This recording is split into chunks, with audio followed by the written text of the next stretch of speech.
Hey Dino Dudes, what's going on? It's me, the Media Raptor again, and I'm fresh off reviewing Batman vs. Robin, and I'm going to review another DC Universe animated movie, because I got another one. I'm trying to get these all reviewed before Marvel May starts. It's a 2014 animated movie, and it's Justice League: Throne of Atlantis. Yeah. If you guys haven't picked up on the fact yet, I'm a pretty big fan of these DC Universe animated movies, because every one I've seen so far has been good. Well, not good. They've all been amazing. And, well, Justice League: Throne of Atlantis is no exception to that. It's a really good movie. Yeah, there are some flaws with it and stuff like that, and I'll cover that all in a minute. But overall, it's a good movie. It's another good installment to the DC Universe animated movie. Before I begin, again, same with Batman vs. Robin, I have not read the Throne of Atlantis comic arc or the graphic novel. And I want to now that I'm done watching this. Let's get the negatives out of the way first, actually. I have one really big negative, and it's the fact that this movie's only 72 minutes. Yeah, I just want to say this, you guys. A lot of these DC Universe animated movies, with the lone exception of The Dark Knight Returns, and even that was 2 parts, these things are really short. And they leave so much that could be done. But, you know, and like the big problem with it being only 72 minutes is, yeah, we got the Justice League and all that. We got Wonder Woman, Batman, Cyborg, Shazam.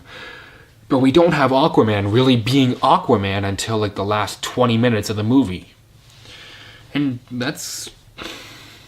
Come on, he's right up in the front, you guys. And you're only going to let him really be Aquaman for the final 20 minutes, and the rest of it's just sort of political stuff, like how his brother killed his mom, and then he took over the throne and tried to declare war on the surface world. The Justice League was called in to try and help run his missing sub, which was totally slaughtered by these creatures that live under the water that really had nothing to do with the rest of the movie. I don't know. As it stands, though, it's a pretty good movie. The characters... Okay, I do have one question. In this movie, at the very beginning, Superman and Wonder Woman, they are on a date together, and they're clearly in love, and they kind of set up another date at the end. This is, I believe chronologically, this came after Justice League War? And that's supposed to be sort of the first animated movie in this whole timeline. And then it would go Throne of Atlantis, then let me think... Justice League, I think New Frontier, Crisis on Two Earths. Then it would split off to be like Son of Batman, Batman vs. Robin. I don't totally know the timeline, but I know in terms of the Justice League movies, this is roughly the second one in the timeline. And all the other Justice League movies I've seen, they've had absolutely no sort of romance or relationship going on. So...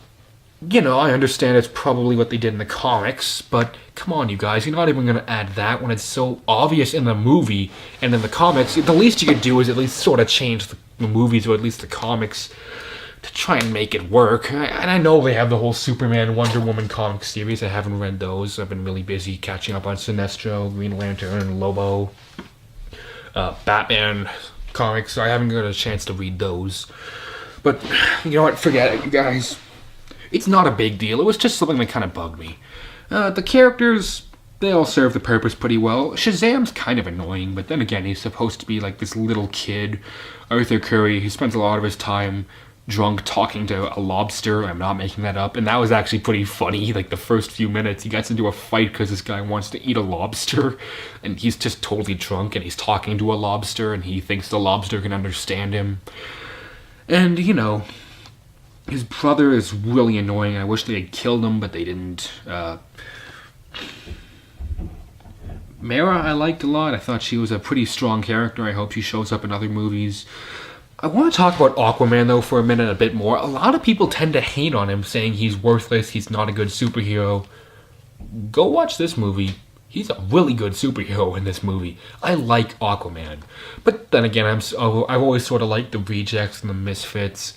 Like, I'm a huge fan of Lobo, I'm a huge fan of Deathstroke and the Suicide Squad, and all that. Oh yeah, Batman Assault on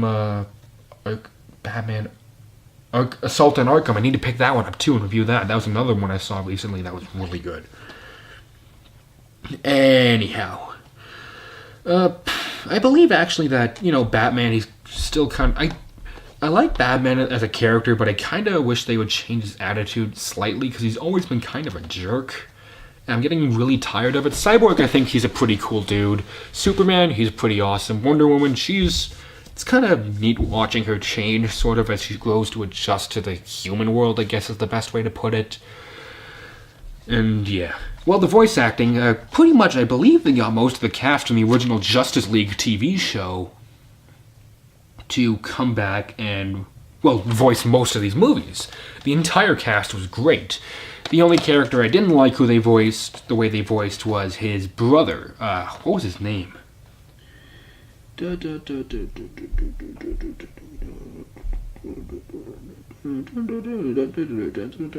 whatever, I don't remember his name.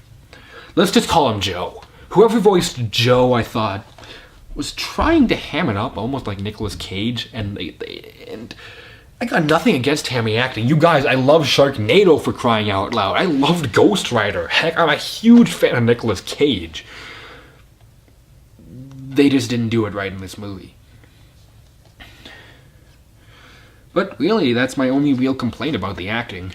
And animation, it's beautiful. Atlantis looks amazing. I really wish they would do more with it in the animated movies, and it's a beautiful landscape. It's really well drawn or rendered. I can't tell if it's CG or hand-drawn. If someone could comment below telling me what it is, that would really help.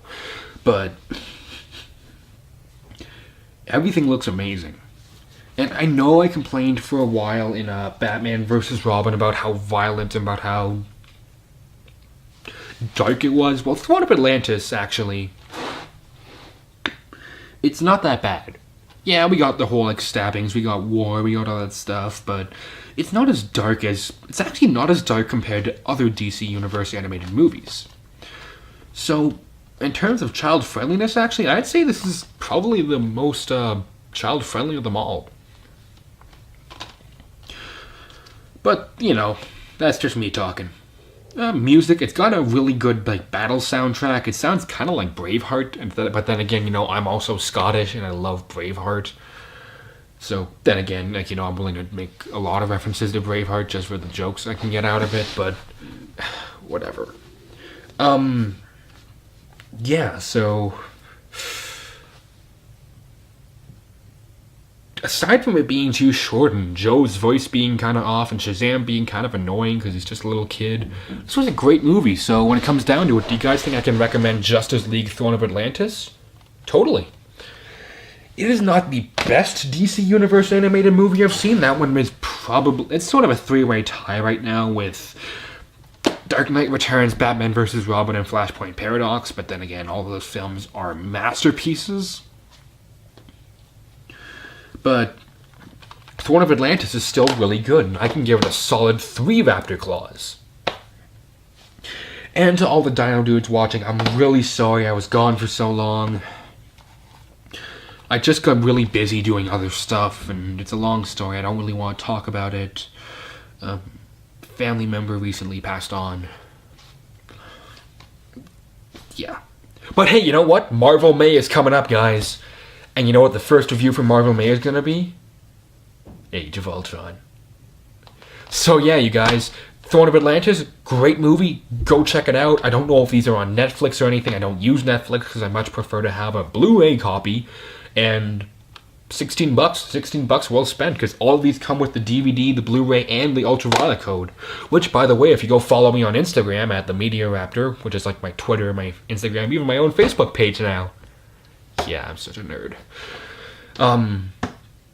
I like to give away them or trade them, because I've started using them. I'm not sure I'll trade Batman vs. Robin and Throne of Atlantis yet, but I might.